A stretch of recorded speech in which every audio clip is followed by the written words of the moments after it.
Hey guys, welcome to another property showcase by propertycozy.com.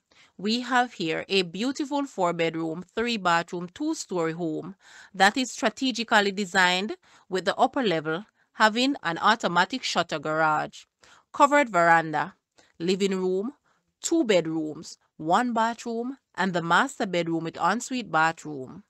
Stairs from the main entrance flows downwards to an open concept kitchen and dining area, 1 bedroom, 1 bathroom, laundry, and a patio, which overlooks a well-fruited garden with a variety of fruit trees, ackee, breadfruit, pear, lychee, and apple.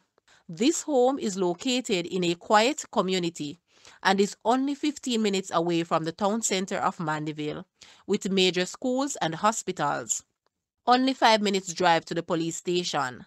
Guys, let's take a look at this house.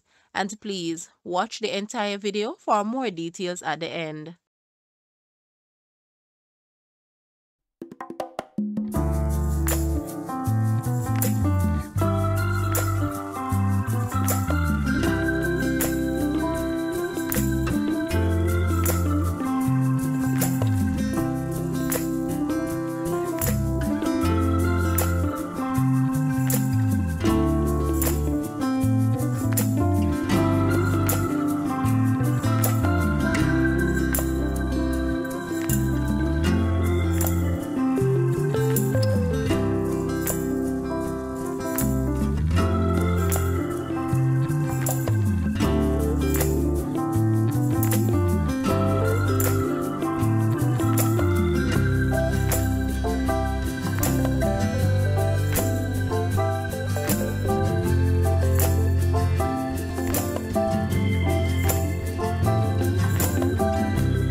The asking price for this house is Jamaican 26 million or US $168.9 thousand. To purchase or make an offer, please take a look at your screen, or you may visit the description area below for full details. If you like this video, please hit the like button and also share with a friend. Thanks for watching, guys.